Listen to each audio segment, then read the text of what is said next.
Hello and welcome to today's International Affairs broadcasting from Satv's studio. My name is Rashid Kanchon, who will be your host.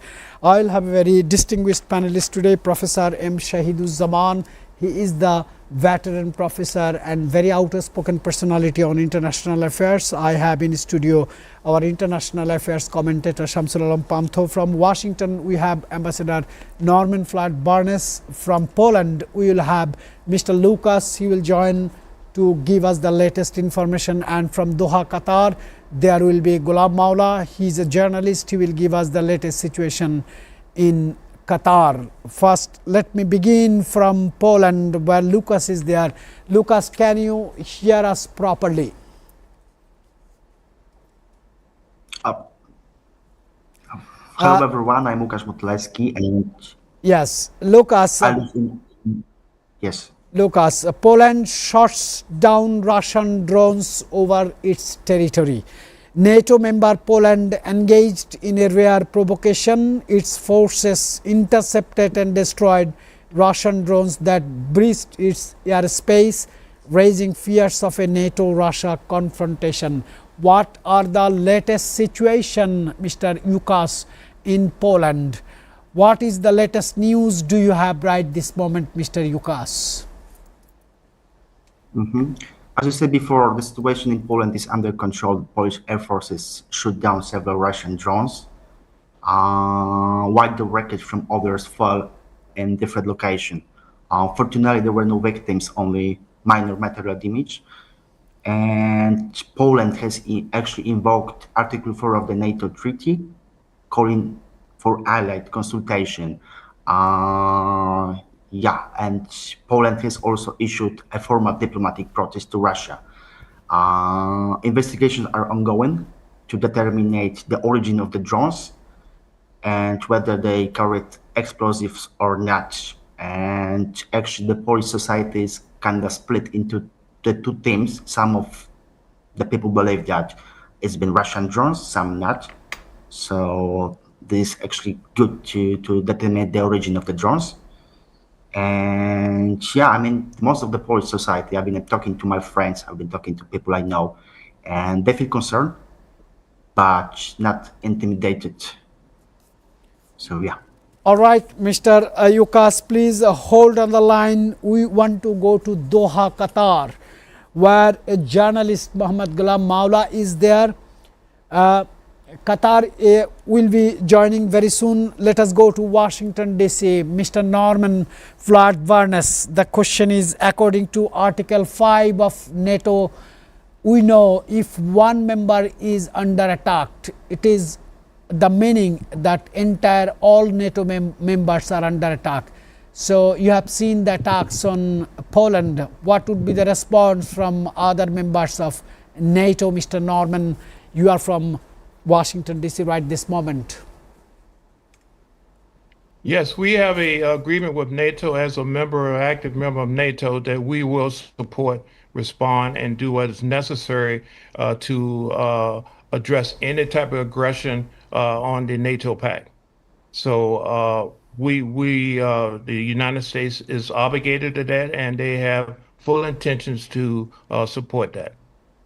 All right, Norman, let us get the expert opinion from Professor M. Shahiduzzaman. You heard the news, you heard the reactions from the NATO members, sir. What would be the consequences you expect? Well, it is unfortunate, of course, that we had a passage of time where after the Alaska meeting between President Trump and President Putin, we had expected that a breakthrough take place. But far from it, even the Ukrainian president, he hasn't been able to visit Moscow. And now we see that Putin has adopted a policy of pursuing a very aggressive line against Ukraine.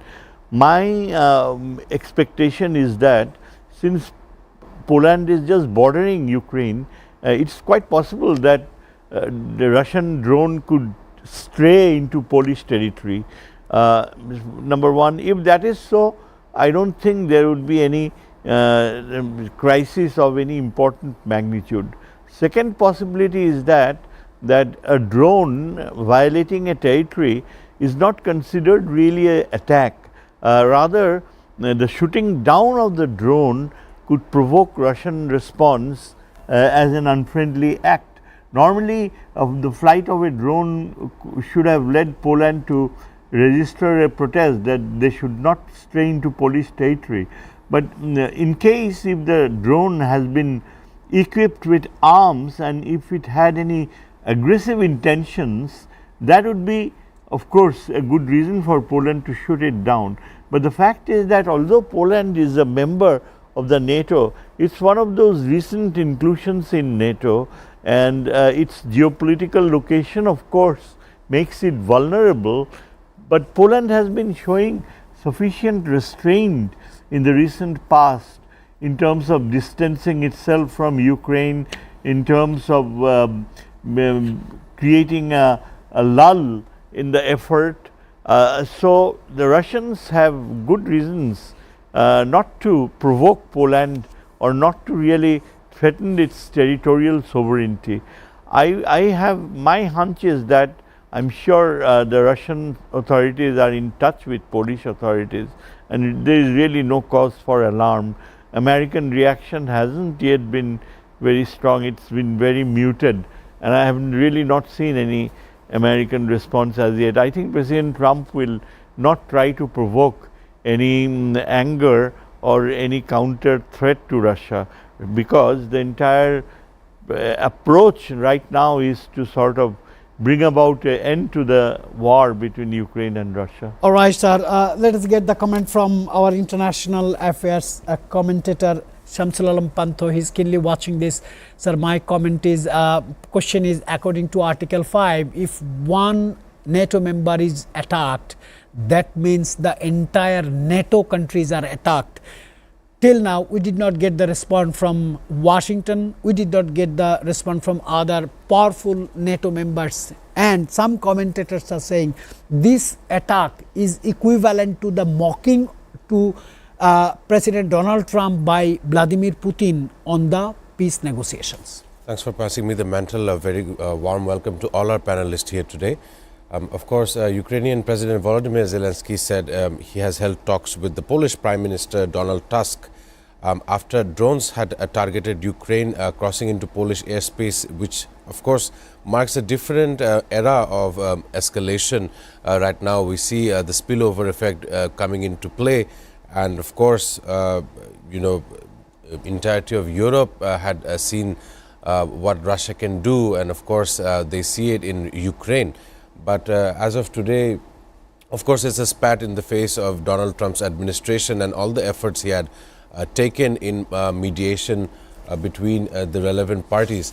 But this time around, it's Poland, it could be Hungary in the coming days. The United States has also approved almost $1 billion sale of advanced air-to-air missiles and related equipment to Finland, another country which shares a long and vast border with Russia. So this aggression and this escalation is ongoing as it unfolds. But there are other developments in international news which I'm sure, Mr. Rashid, you have already are studying already. All right, sir. Let us again connect Washington, D.C. and of course Poland too.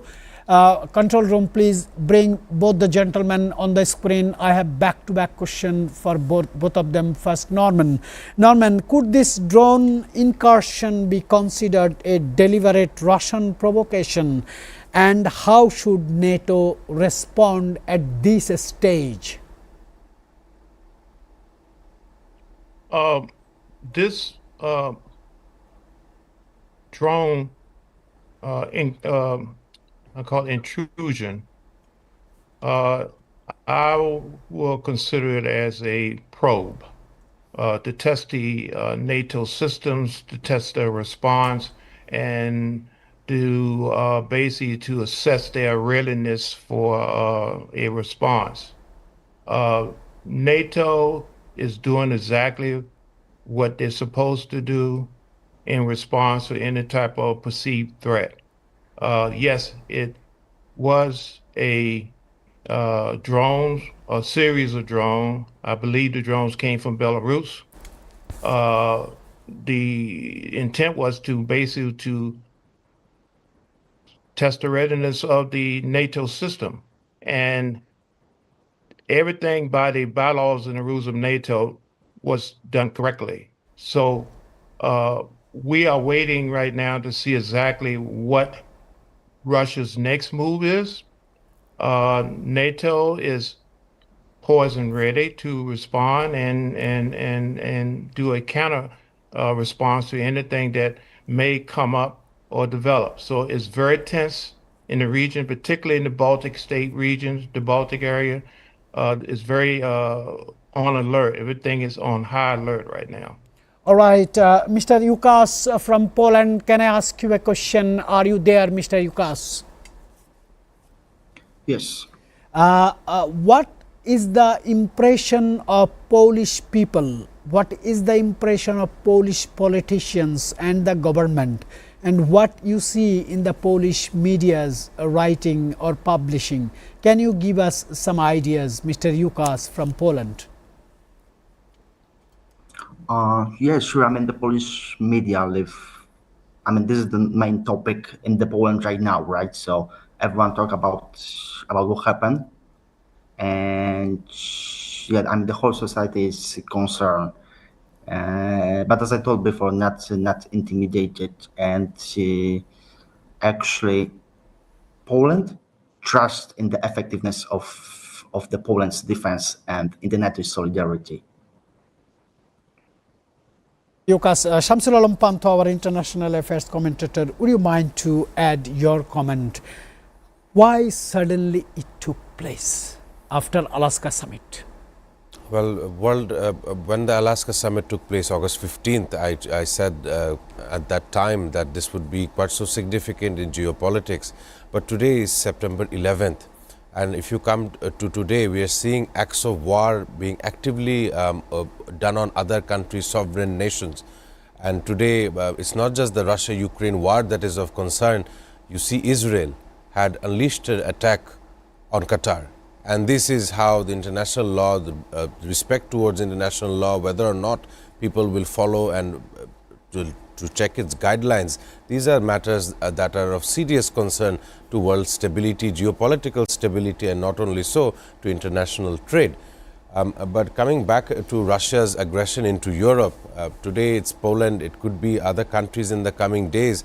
The coalition of the willing, which is led by Prime Minister Keir Starmer in the UK, of course, they all come out in support for Ukraine. But these are the drawbacks of Donald Trump to a certain degree, as its administration had failed to render any kind of positive outcomes or any kind of security guarantees for Ukraine regarding this offensive. And the Russian war machine is not stopping anytime soon. 3.5 years have already gone by.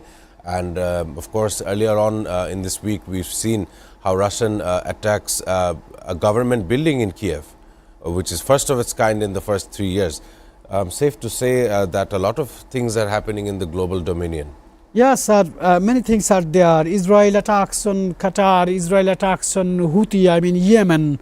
A huge number of people has died. We will definitely go back there to discuss, but I have a very different questions to an expert who loves to talk about international affairs because he has sacrificed his entire life on international affairs. Sir, does the incident bring Europe closer to a direct confrontation Russia-NATO fight? No, fortunately, I would say not so at all. You know, the thing is that the idea of confrontation, a direct confrontation, is far-fetched. It would mean very serious business, and it would imply the use of force. Once it's done, it would be very difficult to resort to peaceful measures. And then there is a dilemma that once they resort to force, the thing is that from a conventional position, the switch over to the nuclear threshold has never been tested. It's totally unknown. Since the Cuban Missile Crisis, Russia and America and NATO has not really come to any direct confrontation. So, this is an incident, as I have heard the gentleman in Washington DC, the drone has in fact strayed from Belarusia, which is actually bordering Russia. The question is that if these drones had strayed into Belarusia, they could as well have strayed into Poland too. And as I was listening to our Polish friend, he does not seem to be in a state of tension or any great urgency in his expression. He seems to have taken it in a very good stride. So if we know that an attack on a NATO member is an attack on all members, but the thing is that Poland is perhaps one of the very recent entrants into the NATO, one of the early entrants. Poland is a country which has great strategic significance in terms of working out a peace between Ukraine and Russia. The American policy would now always be to encourage restraint, and the Russian policy would be to sort of provoke sort of exchanges in order to get the best possible deal for a peace settlement. Eventually, I think Russia will obviously go for a peace settlement, because the Russian economy is hit very hard and it really wants to develop trade and investment links with European countries. So all in all, these are more or less acts of provocation, but they are not really what we call in the language of war studies substantive enough to create any serious threat. These are really, what you call, I would say, some sort of brinksmanship, and a brinksmanship among Russians and the NATO members is not very uncommon given the real situation right now. Right, sir. Right, sir. After you, I must go to Mr. Norman Flatt Barnes, because I need a diplomatic question. He was an ambassador. He is an active member of peacekeeping team, peace missions. He works a lot. Sir, what role should diplomacy play when military tensions escalate in Eastern Europe? Mr. Norman from Washington, D.C.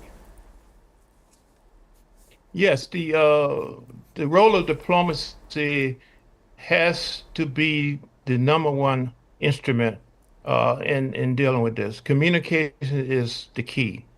As long as we have dialogue and we continue to talk, the necessary for warlike actions is minimal.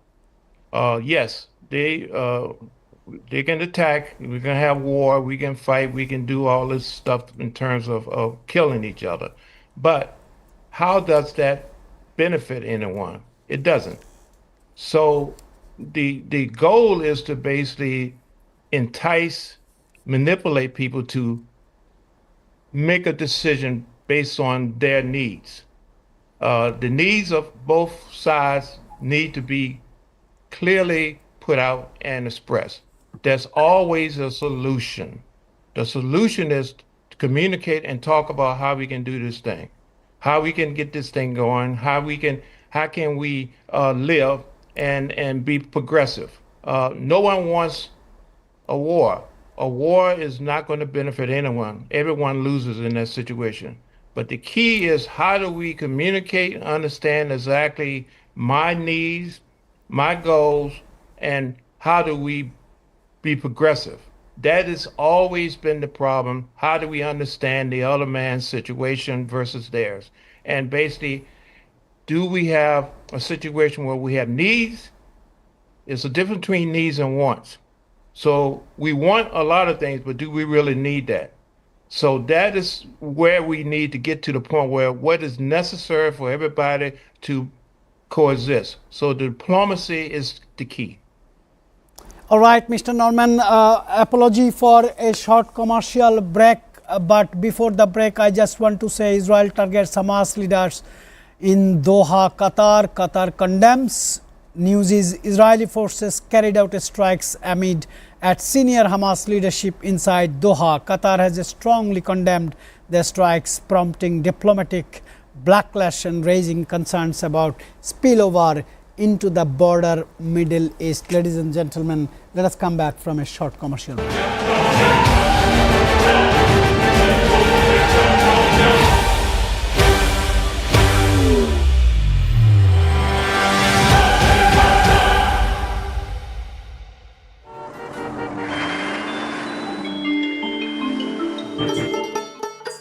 সারা দেশে লাখো মানুষের কঠোর কর্মতৎপরতা ও নিষ্ঠায় SA পরিবহন parcel and courier service এখন 16 কোটি মানুষের হাতের নাগালে।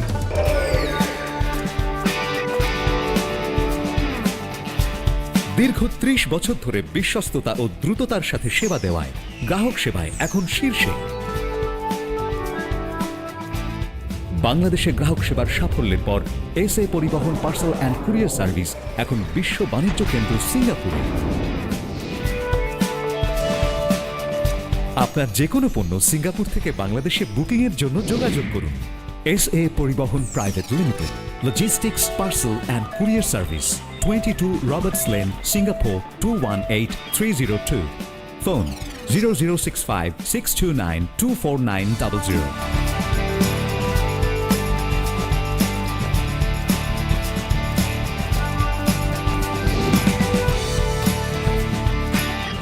বাংলাদেশ থেকে সিঙ্গাপুরে পণ্য বুকিং এর জন্য যোগাযোগ করুন ঢাকা সহ দেশের যে কোনো 80টি শাখা কেন্দ্রে।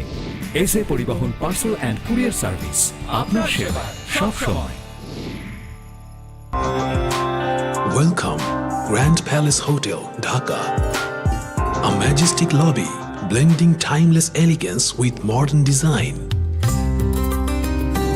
Experience 5-star comfort in suites and rooms.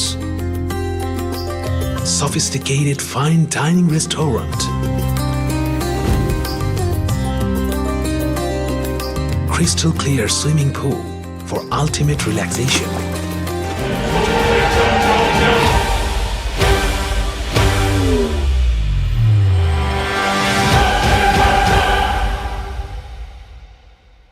Welcome back, ladies and gentlemen. Let's begin from Washington. As you heard, Israel has hit hard to Qatar. Qatar is a YC member, Qatar is a OPEC member, Qatar is a Gulf countries member, GCC member. Qatar is known for its negotiation skills and dedication. Now Qatar is under attack. My first question to Norman: what are the implications of Israel's targeting of Hamas leaders in Doha for regional stability? As well, as you heard, Norman, Qatar started attacking on Yemen, killed 69 people.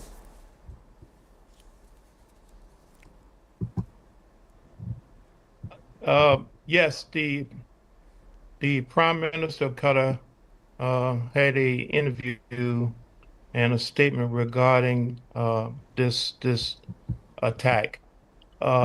He basically stated that he basically is disgusted and felt very betrayed by Israel.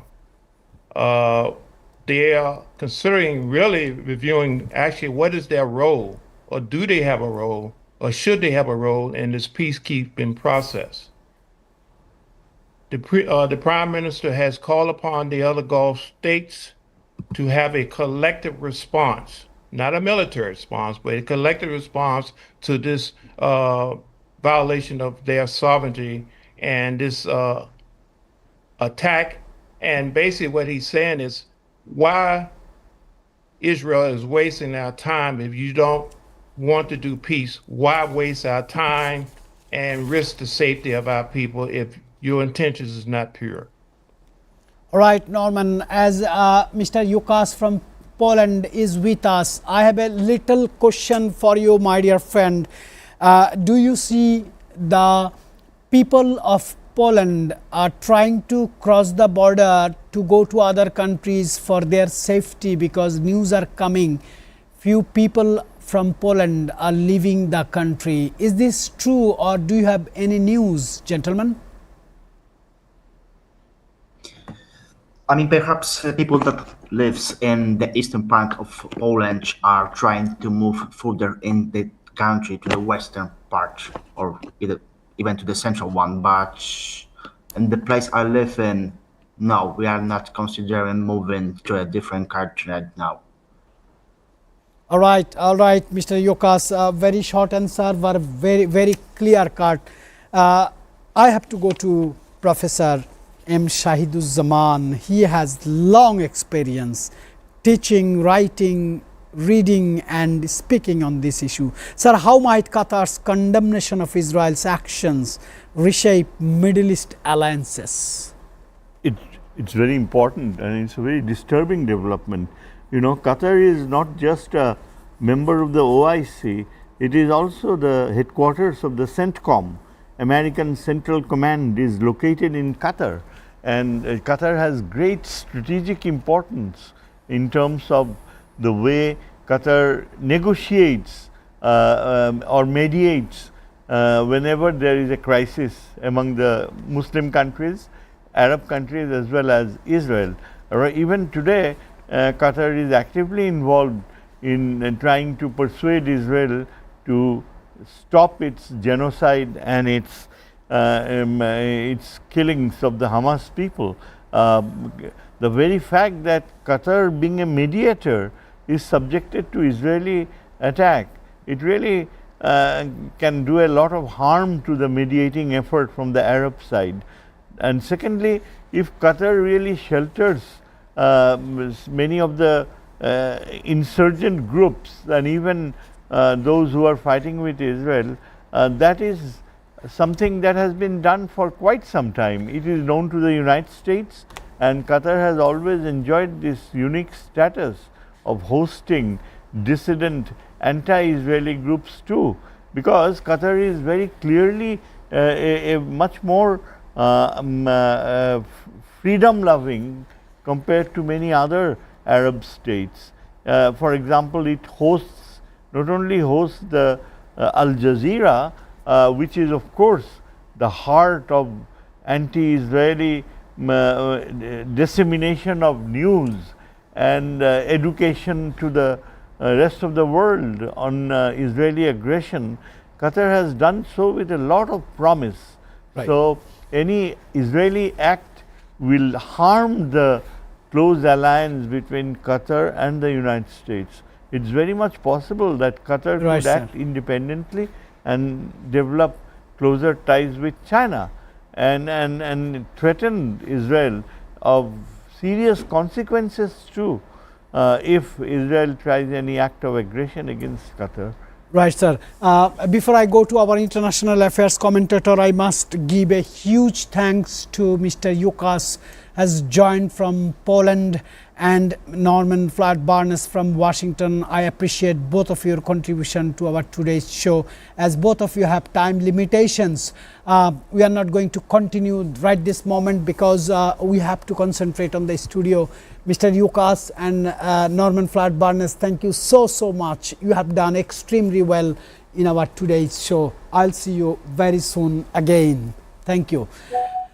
Mr. Shamsul Alam Panthu, my question would be, could this escalation spill over into a broader regional conflict beyond Gaza?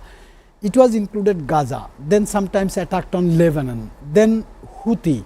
Now it has come to the heart of the Middle East, crossing over the Saudi Arabia, nearing the all GCC countries. What is the things you can see? Thanks for passing me the mantle regarding this issue. I want to first reiterate what the leader of Qatar had said. Qatari Prime Minister Sheikh Mohammed Al Thani had said a collective regional response is being prepared to counter Israel's attack on Doha, stressing that consultations are underway with Arab and Islamic partners. I'll give you the quote in, there is a response that will happen from the region. This response is currently under consultation and discussion with other partners in the region. This is what the leader of Qatar has told the CNN. In my understanding, we always used to bring a debate where we said how Arab leaders are silent and they're not taking enough roles into this offensive into Gaza. But today, in an attempt to attack Hamas, they have attacked a sovereign nation. Previously, in the Israel-Iran war, Iran had tried to get like a safe facing exit from that war. And what they did was they attacked the US airbase in Qatar and Al Udeid airbase, and it had reminded Qatar that Israel is a force that will not stop at the helm of any other nation. Even if the United States were to send a missile barrage or a destroyer to the Gaza front, sea front, even then they would not understand what kind of heinousness they are causing and what kind of troublesome nation it is towards the entire world. You see, the British, the French, the Germans, they all come out in outright condemnation of this attack in Qatar. And as we know that in the Middle East, it's Dubai and Doha are the two major transitional ports for aircrafts around the entire globe. It's what connects the west to the east, and of course an attack in Doha does put stress in other elements such as tourism as well. But coming back to the regional response that the Emir was talking about, it is going to be a spectacle to see if such an attack on Israel can happen from such Arab League nations. Of course, they are all benefited by the US military bases in individual countries inside the Arab League nations. But one of the things they will slowly start to understand is the silence of the United States administration in dealing with Israel's heinousness. And of course, the death toll has surpassed 62,000 from the latest that I have, and they are completely decimating Gaza, and they are asking the citizens to leave. Almost 1 million people are in the face of probably the only example of modern day genocide that in the 21st century we are witnessing as of date. But no power in the world can stop Benjamin Netanyahu if it's not the divine power that we all are hoping to see. Right, sir.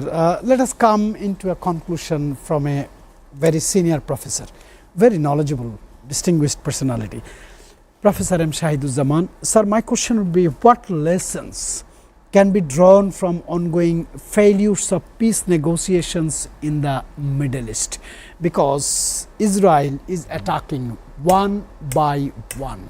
First Palestine, Gaza, then Lebanon for Hezbollah, then they have attacked Syria, then now they are attacking a peaceful nation, Qatar. Well, and Iran also they have attacked. Iran, yeah, that's true. You have very correctly pointed out the way Israel is proliferating, trying to escalate its involvement, military involvement with almost all the major Middle Eastern countries. While we see that its involvement in the other countries has been going on for quite some time, but the targeting Qatar has really raised eyebrows. It has surprised many. I think it has even surprised the United States. I wonder if the Americans were earlier aware that Israel could be hitting targets within Qatar. Qatar is a very small country. It has enormous resources, one of the largest sources of gas and oil.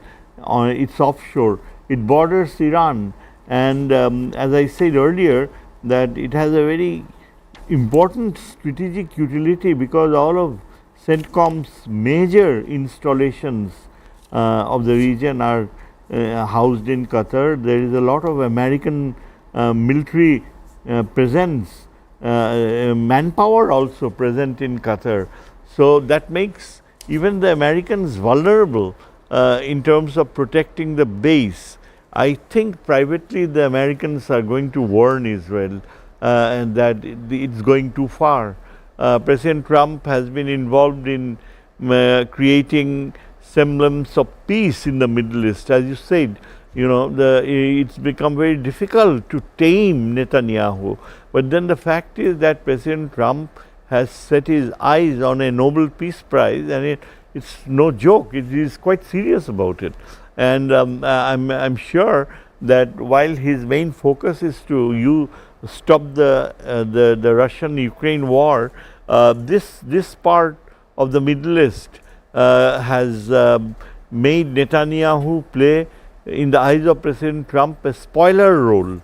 And I don't think President Trump would like it very much to see Mr. Netanyahu be a spoiler, and I don't think the US is ready to risk the security of its base, the headquarters of its CENTCOM base, which has been there for years together.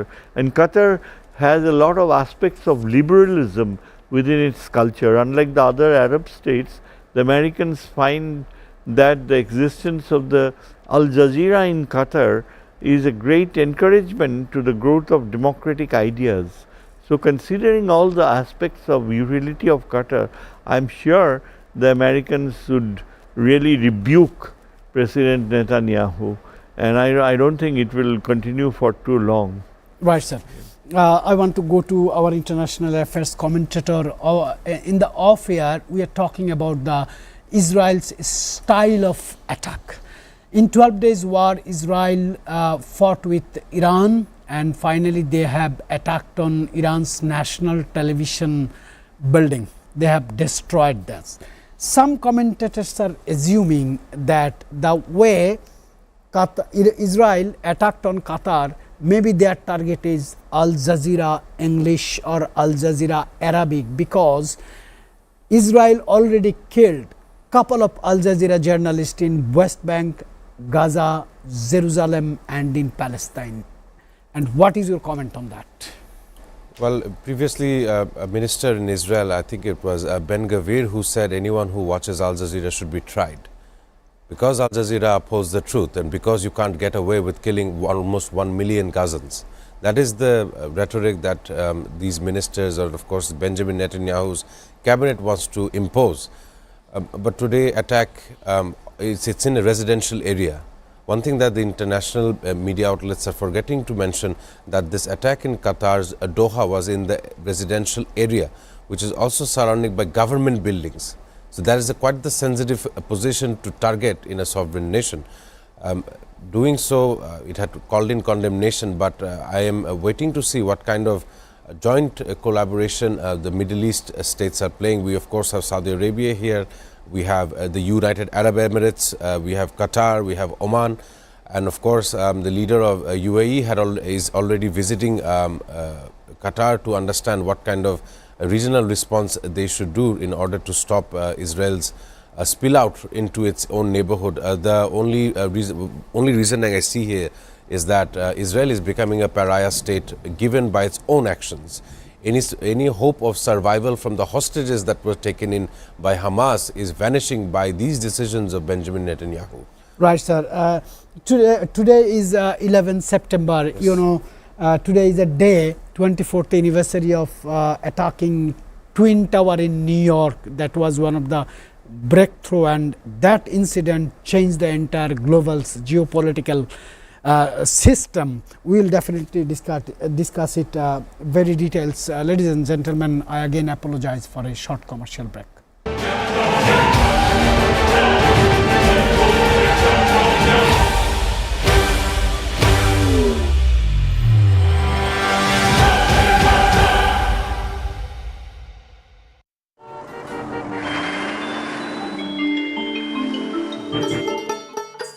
সারা দেশে লাখো মানুষের কঠোর কর্মতৎপরতা ও নিষ্ঠায় SA পরিবহন parcel and courier service এখন 16 কোটি মানুষের হাতের নাগালে।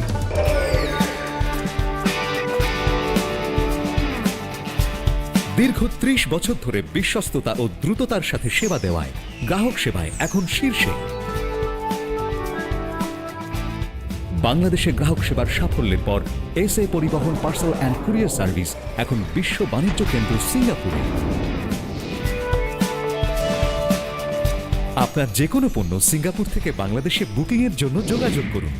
এসএ পরিবহন private limited, logistics parcel and courier service, 22 Roberts lane, Singapore 218302। Phone 0065 629 24900।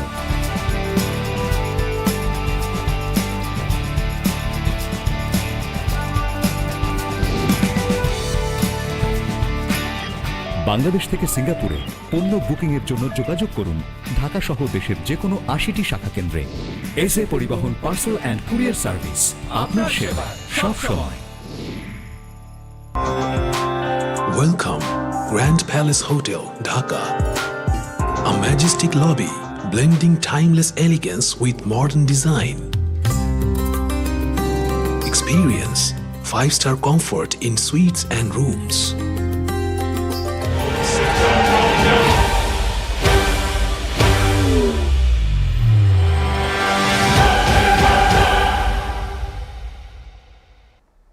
at studio we have Professor M. Shahiduzzaman. He knows international affairs better than us. So I need to take his attention, sir. Today's 24th anniversary of 9/11 remembered in the United States. Across the United States, memorials and moments of silence took place to mark 24 years since the September 11 attacks. Leaders emphasized themes of unity, resilience and reflection. I have a little question to you.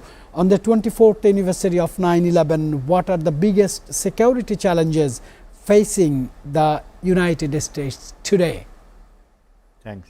Actually, the security challenges that United States faces on the occasion of this 24th anniversary are the ones that are really defined by President Trump, because it's the Republicans who are in power, and the way the security challenge image is constructed by President Trump is unique and tends to be quite different from the way the Democrats would do. In terms of President Trump's perceptions of security threat, the more important aspects of it is the question of what he considers illegal immigration. This is something that the Democrats wouldn't really focus so openly and so directly. President Trump has been going through this phase of looking at these illegal immigrants as a real threat to American identity and American the perception of a peaceful existence of what he considers the American way of life. And as we have seen, the Americans have put in a lot of Indians and even Bangladeshis into planes loaded and have sent them. So, in terms of their security, they would like to seal the borders in the southwest with Mexico. This process has been going on for quite some time. Now, the other way aspect that we see in today's anniversary is the fact that the Americans, as usual, would like to project the idea of Islamic fundamentalism as a threat. Now, this is of course an area where President Trump, interestingly enough, has lowered his tone. He doesn't really consider Islam so directly, or what he calls militant Islam, a threat, because his policies on economics have forced him to focus on new perceptions of threats to American market. Interestingly enough, the very fact that he has invited Pakistan to be a very close ally, whereas he has really placed India into a position of a villain, implies that the memories of this day today, where the threat of militant Islam would have been paramount, the importance of that perception has faded away to a great extent, because President Trump has economic priorities and he wants to be very, very competitive in terms of reciprocity in imposing tariffs. He wants to really treat China with a certain degree of distancing. So, there is a shift in focus.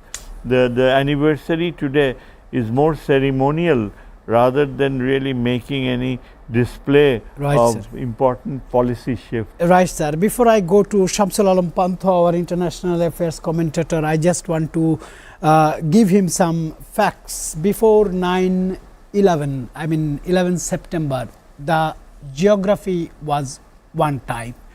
After 9/11, America's situation totally changed, because after the Cold War, only one war took place, that is Iraq invaded Kuwait in 1990.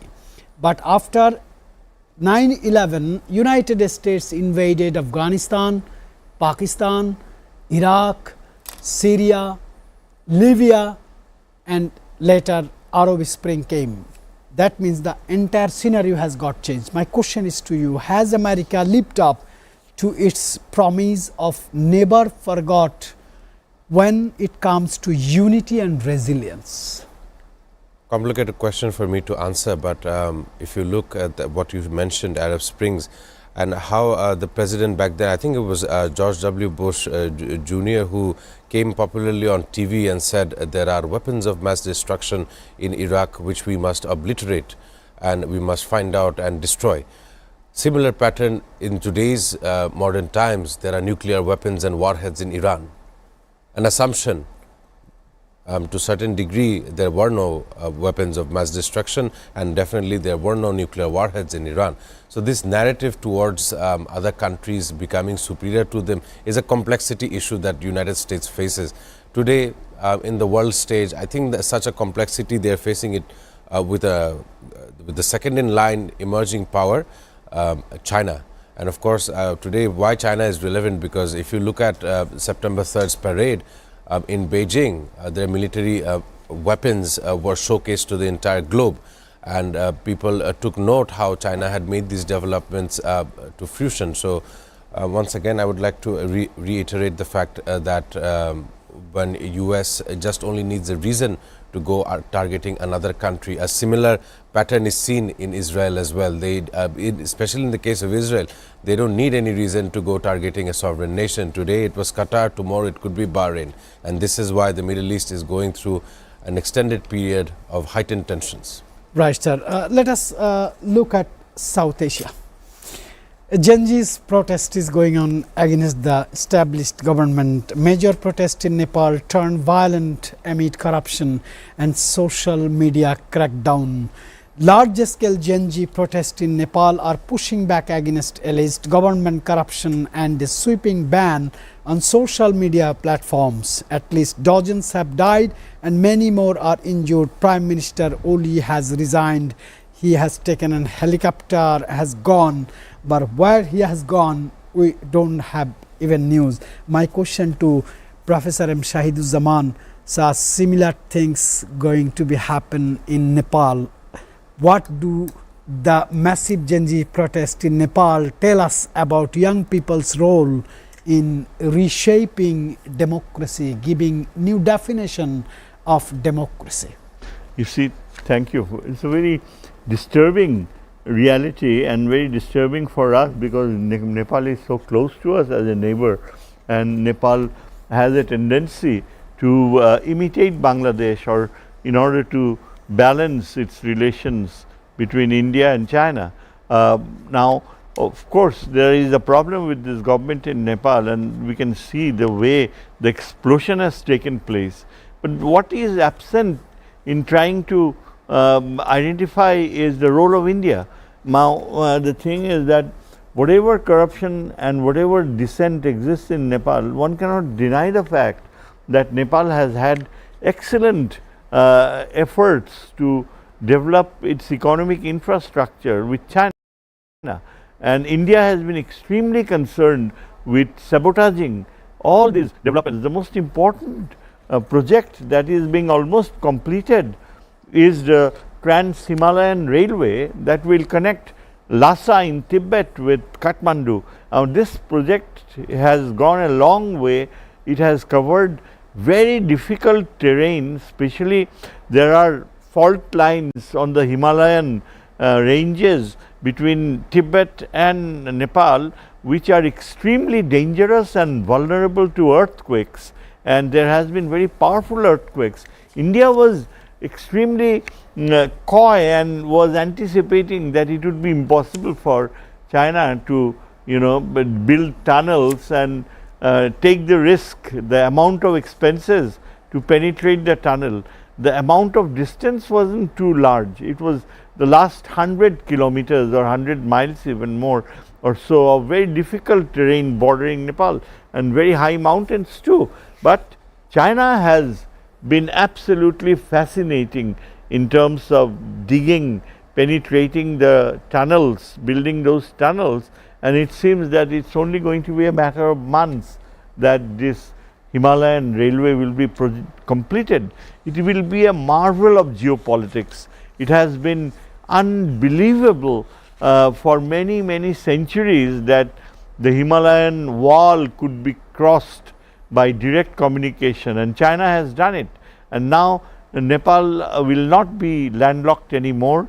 It's quite possible that although the distance is greater, Nepal could use this railway and it would be very fast to reach the eastern coast of China and would import and export its materials. In other words, the dependence on India would shrink, and there is very little possibility that India can really punish the way it had done in the past, you know, blocking all sorts of necessary supplies. Even there was a time when India blocked Nepal in such an alarming manner that the Nepalese ambassador, I was in the university, came to our department and appealed to Bangladesh to send emergency medicines by air. This was the way India has tortured Nepal, and I don't think the Nepalese people would ever forgive and forget. So, whatever we see on the media, it all seems as if the present government is going to be shattered and Nepal is going to be unstable. Right. But a lot of it would depend on how China actually reacts. Right, sir. So far China has not responded, but I would hope that China would try and bring back Exactly, some exactly, sir. I just want to do a last question to our international affairs commentator. I have only 1 minute in my hand. That you have heard Nepalese Prime Minister has flown away, but where is he now? Well, I would want to just say the Gen Z has an allergic reaction to helicopters in general, because of course it is followed suit. But right now there are curfews in place. The military Nepal army is conducting curfews in order to look at civil unrest that had taken place, of course, to protect all the assets and businesses that reside in Kathmandu as well. But they are looking forward to formating an interim government following their close neighbor Bangladesh, our country, our nation. But we must hope to see there is progressive change in Nepal's society in the coming days. That's about it from my end. Right, sir. I appreciate Professor M. Shahiduzzaman, very knowledgeable personality, professor and columnist. I have my great respect to you also for the latest updates. Ladies and gentlemen, war begins when dialogue dies, and it ends only when humanity rediscovers its voice. And one more line I want to read out for today's discussion: peace is not the absence of conflict, but the presence of justice, dignity and trust. I will see you tomorrow.